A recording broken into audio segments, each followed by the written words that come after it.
man mi war a jëkk a jël kàddu mi maa ngi tudd Alioune Ciss maay chef de village bi di commencer par premier point bi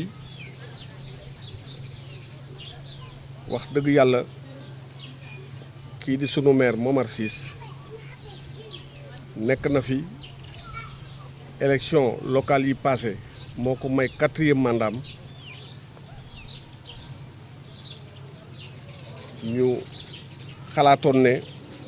vraiment Momar Ciss boobu jaadu woon na tey wala ñu ngi ñaan président de la République pour sa réintégration parce que haut conseiller la woon te ba fi mu nekk nii dégg guñu dara lu jëm ci nomination am ñu doon wax ne Momar Ciss fii ci Kër Moussa nit la koo xamante ne ku jar a jàpp la parce que waa Kër Moussa ñoo ko fi tegaat ko fi donc kooku bàyyi ko ñàkk ko jëmmalaat yaakaar naa ne du ngëneel ci parti bi du ngëneel ci Benno Bokk Yaakaar waaye am aussi ñoo xamante ne ñi ngi koy jàppale ci Kër Moussa ñu nekk ay ñoo xamante ne ñoo koy jàppale ci fépp fu mu war a taxaw ñu dooleel ñooñu parce que ñooñu tey sans ñooñu Momar du am ndëgër laay bu muy taxawee pour mën a contrôler waat zone bi donc wax dëgg yàlla ñu ngi fàttali président de la République pour Momar Ciss mu gestu ko.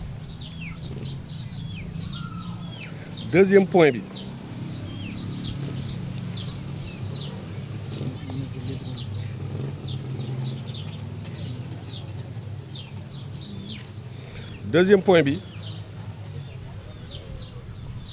dañuy ñaan ministre bi nga xamante ne moo yore wàllu hydraulique xoolal KMS 3 bi mi ngi nii jaar ci diggu dëkk bi mais semaine yii ñu toll nii population zone sud de Kër Moussa am nañu jafe-jafe bu baax a baax ci wàllu ndox ndax conduite bi jëm aéroport nii ñu piqué ci tuuti rek pour site de recasement la zone bi yëpp di rootee metti na ci jigéen ñi metti na ci góor ñi metti na ci jur gi mbir la moo xamante ne wax dëgg yàlla bëgg nañu kilifa yi nga xamante ne ñoo ŋànk wàll woowu ñu ngi leen di ñaan ñu gestu waa Kër Moussa plus particulièrement waa zone sud ndax fi mu nekk nii sareet yi ngeen di gis ñuy traversé nii yëpp ndox kese la ñuy wuti loolu dafa metti trop bu ma jógee foofu dem ci troisième point bi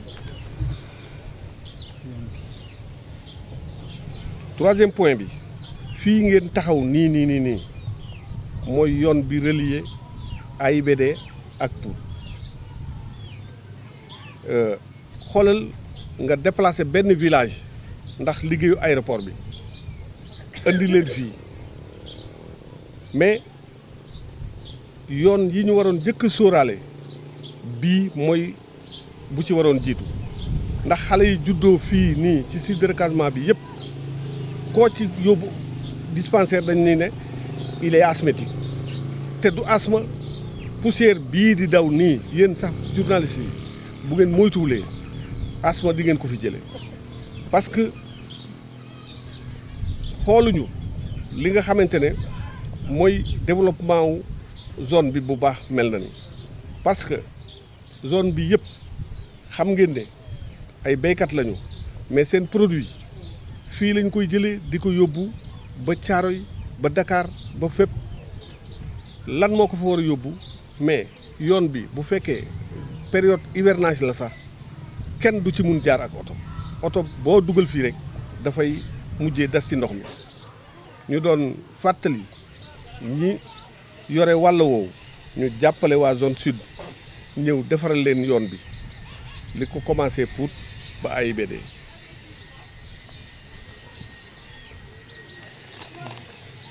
4e point bi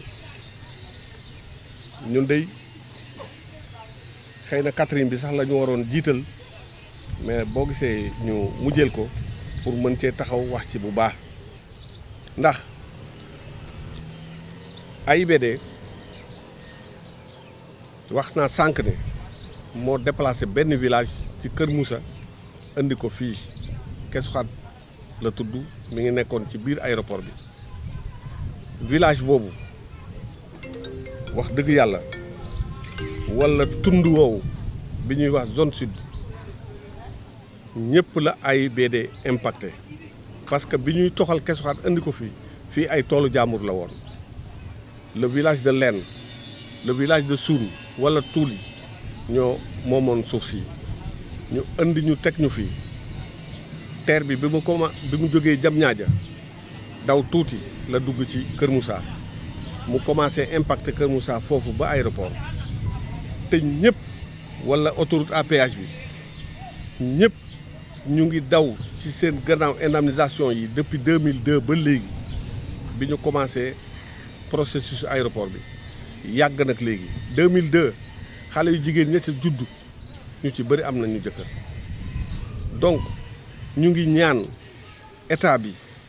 moom itam mu wax ak AIBD parce que bi AIBD di wax keroog ne bor yi mu ameloon bailleurs yi fay na ko yaakaar na AIBD dafa fàtte bor bi waroon jiitu ndax am na ñu bëri ñoo xamante ne fekkee wuñu seen indemnisation ba sax seen doom yi fekkeetuñu ko li ma wax mooy am na ku ñu waroon fay indemnisation am mu gaañu bàyyi fi doom boobu gaañu ba sët mooy war a doon na tey loolu lu metti la war nañu xoolaat la zone sud ñu xam ne aéroport bi de bokk na ci marque yi nga xam ne moo war a yóbbu moo war a indi émergence Sénégal mais zone sud bii ni bokk ci daf ñu gën a ndóolloo ndax kat koo xamante ne béy la yaakaaroon bi aéroport bi taxawee waroon jël seen ay doom ñu liggéey ci waaye ñi fiy liggéey nii néew nañ trop mun nañ leen lim loolu metti na te aussi aéroport bi jigéen ñi nga xam ne ci àll bi lañ doon fortaatoo di dimbali seen borom kër yi ci wàllu scolarité seen doom yi ak ci wàllu yenn yu sew ci biir kër yi mais jigéen ñooñu dañoo croiser seen loxo tey xamatuñu fu ñuy taxaw aéroport bi mel na ni bu fekkee it am na ñu wax ne AIBD wala directeur yi am na lu ñu defal lu bari waa Kër Moussa dama ne noono kooku dafa fàtte mais aéroport bi amul lenn loo xamante ne lii mun nañ ci taxaw wax ne lii moo ko defal waa zone sud loolu lu jar a remarqué la en tout cas ñu ngi ñaan la ko commencé président de la république son excellence monsieur Macky Sall ba ci ministère yi nga xamante ne ñoo yore wàll yi ñu jàppale waa zone sud fi may daanalee mooy directeur bu bees bii di war a ñëw directeur bi day sunu yaakaar léegi am na yaakaar nañu bu baax a baax parce que aéroport bi mi ngi ci Thiès moom doomu Thiès la aéroport bi lu ëpp mi ngi ci département am Thiès donc bi ñu ko nommé rek ñun ñëpp dañoo tàccu ñu wax ne Abdoulaye Dièye wax dëgg yàlla Thiès ak aéroport am yàlla dogal xëcc directeur bi ba jox ko Thiès tey loolu dañ ciy kontaan di ko tàllal sunuy loxo bu baax a baax di wax ne ñun dey lu nu ñàkkoon ci directeur yi jiitu yi en commençant par le premier ba le dernier yaakaar nañ ne ak bii nii en tant que doomu Thiès danañu am wax dëgg yàlla luñ doon xaar ci aéroport bi kon nag xam naa ne ñu ngi koy ñaan aussi bu ñëwee na jéem a def lépp pour mën a waxtaan ak population ñu déplacé ci aéroport bi wala borom tool yi nga xamante ne ñoo ñàkk seen tool ci site de recasement bi wala ci TER bi wala ci autoroute à péage bi loolu mooy kàddu yi ma waroon jibal ci wolof. xam naa ni jigéen ñi dañu ne am nañu tuuti naqar aussi danañu ko bëgg a jooytu tuuti. indemnisation yi li ñu ci jot a am mooy 75% yi la ñu jot a fay 25% yi kenn fayagu ko.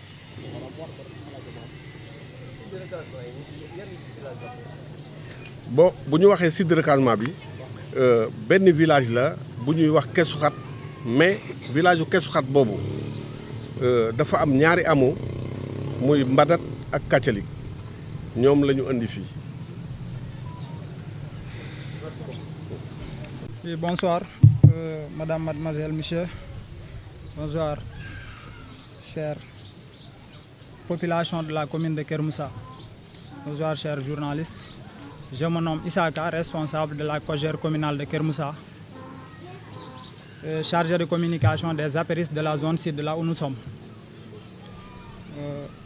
Voilà ce point de presse qui nous réunit. Nous, la population de Keur Moussa, toutes couches confondues, sollicitons solennellement au président de la République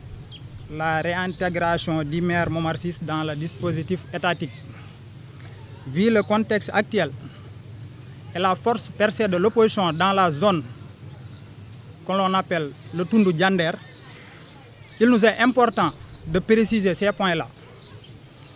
La commune de Keur Moussa a un grenier électoral non négligeable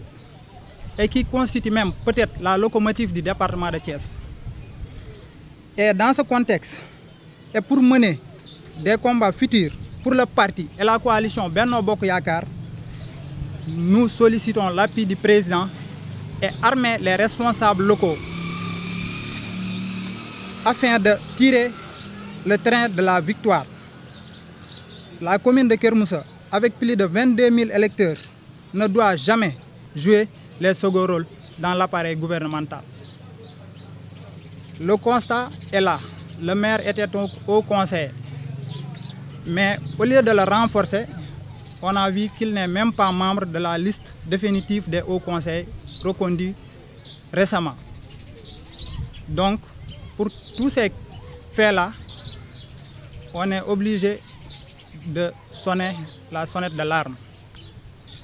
afin que l'irréparable ne se produise au niveau de la zone de Keur Moussa, puisque le mort Momar Ciss était ton seul responsable. Et il soutenait toujours la coalition, même en dehors de la commune de Keur Moussa.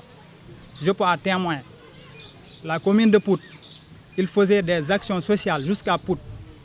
à Diender, à Kayar et dans les autres communes. Donc, force est de constater que ce monsieur-là doit être valorisé, doit être soutenu, mais doit être valorisé davantage pour jouer les premiers rôles qu'il jouait depuis son rentrée dans le parti. Et bien avant cela. C'est pourquoi la population de la commune de Keur Moussa sollicite solennellement la valorisation de ce grand homme, qui est un leader départemental, mais pas un leader communal. Le deuxième point, comme l'a si bien dit le vieux tout à l'heure, nous sommes dans une zone qui vit d'énormes difficultés, surtout liées à l'eau. Le voici le tuyau KMS3 qui nous a traversé. Au lieu de desservir toute la zone sud où nous sommes, mais malheureusement, on constate que le tuyau continue jusqu'à Dakar pour alimenter les populations. Et il reste les populations riveraines ici qui souffrent du manquement de ce liquide précieux. Donc nous souhaitons et nous demandons au ministre de l'Hydraulique et ses services la connexion d'eau pour la population locale. Pour le troisième aussi, vous avez pratiqué la route tout à l'heure. La piste, elle est presque impraticable de Pout à AIBD, alors qu'elle devait même constituer un raccourci pour la population riveraine. Quitte pour aller à l'AIBD, ça devait être moins de 10 minutes. Mais tu fais ça à plus de 30 minutes. Défaut de route. En période d'hivernage, la route elle est impraticable. Donc nous sollicitons vraiment les services compétents de venir s'imprégner de l'état de la route. La population en a vraiment besoin. Parce que c'est une zone d'agriculteurs et de pastoraux. Donc nous sollicitons vraiment sa réalisation dans les prix Belefdéré. Quant au projet AIBD, nous, population de la zone sud, impactés par ce projet sur tous les plans, l'AIBD doit soutenir la population riveraine parce qu'elle est impactée sur tous les plans. On est déplacé. Mais malgré tout, il y a des manquements avec la RSE et des projets sociaux, culturels et des infrastructures de base. Donc la population en a vraiment besoin. Quant au nouveau DG, le président Ablaye Dièye, nous lui souhaitons la bienvenue et souhaite qu'il puisse collaborer avec la population riveraine, la commune de Keur Moussa, pour qu'il puisse mener à bien la mission dont le président lui a confiée. Puisque sa réussite, c'est notre réussite. Nous, les jeunes du parti et la population qui se réclament de la coalition Benno Bokk Yakaar. Pour la question des indemnisations, les informations qu'on a eues, on a indemnisé à hauteur de 75%. Mais depuis lors, la population court derrière les 25% restants. Donc nous souhaitons vraiment l'indemnisation totale de ces impactés parce que c'est la population en a vraiment besoin. Assalamu alaikum, la commune de Keur Moussa. Je monsieur le maire de la commune de Keur Moussa. Je me nomme Abi Ciss, conseillère municipale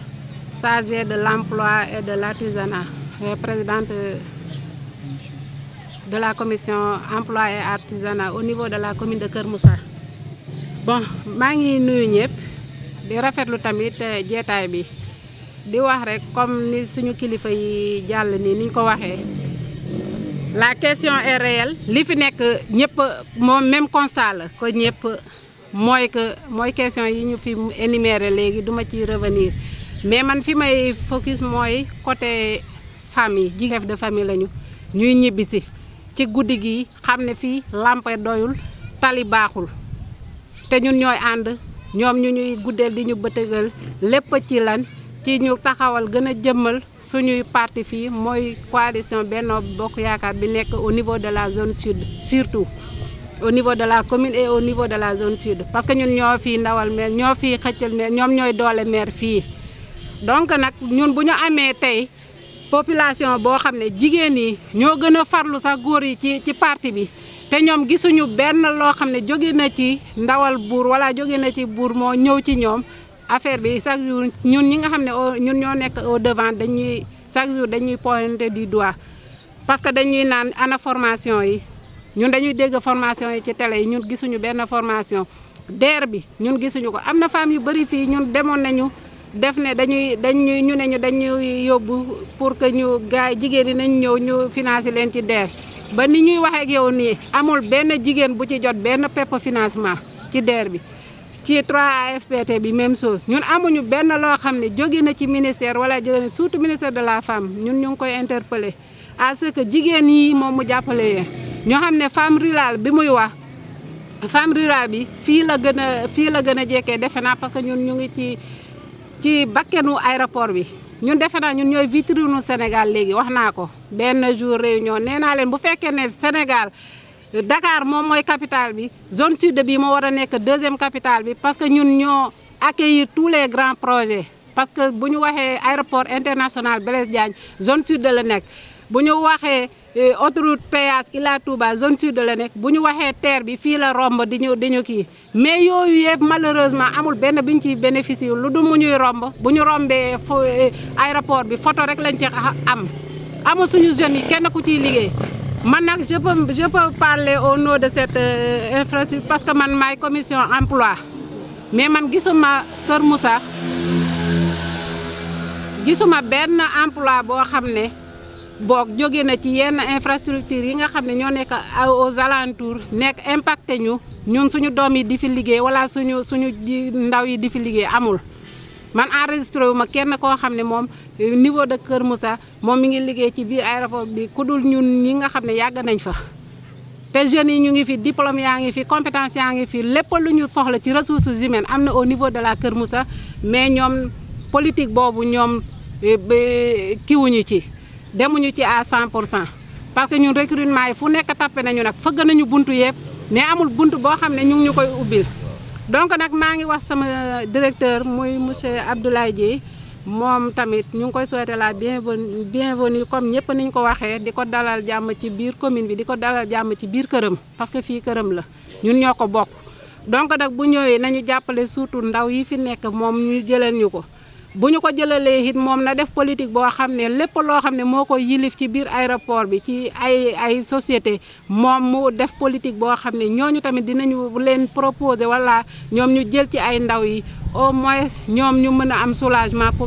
ci population bi. parce que dara mënula impacter ba pare te yow doo ci gis sa bopp peut-être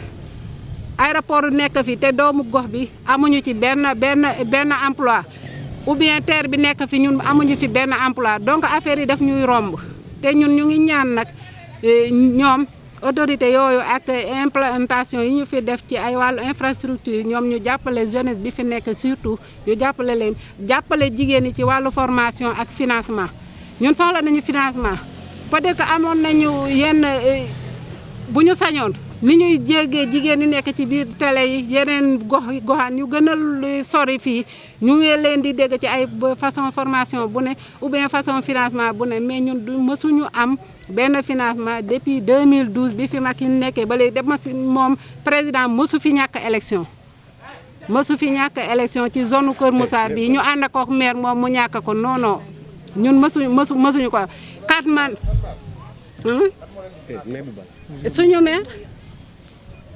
suñu maire de moo ñuy financé bu ñu amee financement suñu maire moom bu ñu soxlaa dara parce que maire moom mooy suñu lépp ñun amuñu fi keneen maire moom mooy suñu président de la république mooy député bi mooy maire bi mooy directeur bi parce que Kër Moussa amul benn élément boo xam ne nomination la jóge ci état xam ne mën nañu rabattre ci moom du député bu ñu am du haut conseiller bu ñu am du lenn maire monsieur Momar Ciss kese la ñu am ci biir commune bi moo tax moom tamit dafa sonn ci ñun parce que ñun képp ku ñëw rek moom yow boo amee soxla maire ngay njëkk a xalaatoo kenn parce que ñun amuñu kenn moom la ñu am du jigéen yi du góor yi du mag du ndaw koo wax sa téléphone bu sonné dalay naan demalal ma ci maire wala moom mu yëkkati tànkam dem ci maire donc kon kooku nag war nañ ko mën a dooleel.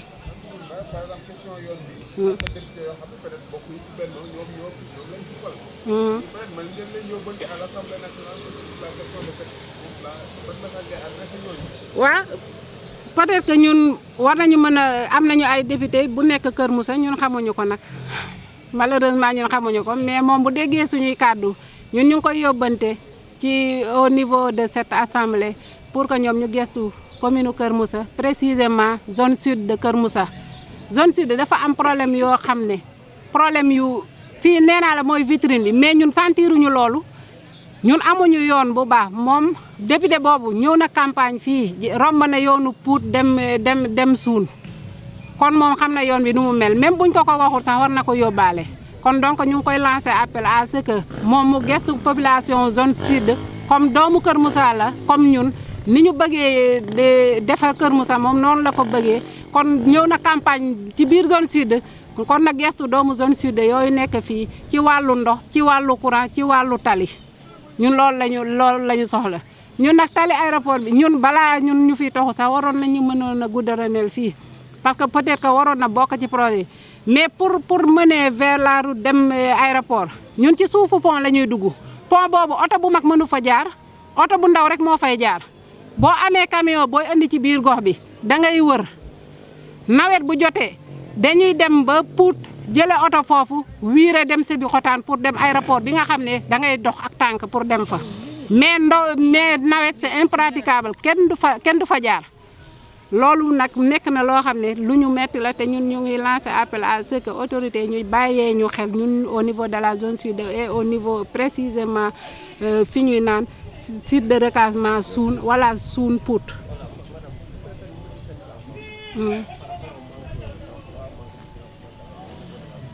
Au niveau de la zone sud. Bon, je remercie tout le monde. Je me nomme Abissis. Je suis la présidente de commission emploi et artisanat au niveau de la commune de Keur Moussa. Bon, je lance un appel aux autorités étatiques, directement au chef suprême, monsieur le président de la République, Macky Sall. Nous lui disons qu'ici, au niveau de la zone sud, on est au cœur de toutes les infrastructures qui sont là. Nous avons les projets les plus précieux au Sénégal, je peux dire. Il y a ici l'aéroport international Blaise Diagne qui est appelé aujourd'hui être un hub aérien. On a les projets phares qu'on doit accueillir dans les jours à venir, je peux dire, avec notre nouveau DG peut-être, parce que ce sont des projets qui sont déjà là, ça reste à réaliser. Et nous avons aussi accueilli le TER et l'autoroute Ira-Touba. Donc, toutes ces infrastructures qui sont là, et non, on a des jeunes qui sont là, qui n'ont même pas, ne bénéficient même pas de l'emploi des jeunes, qui est une question un peu sensible, mais je peux dire c'est une demande sociale. C'est une demande sociale. L'emploi des jeunes, c'est une demande sociale.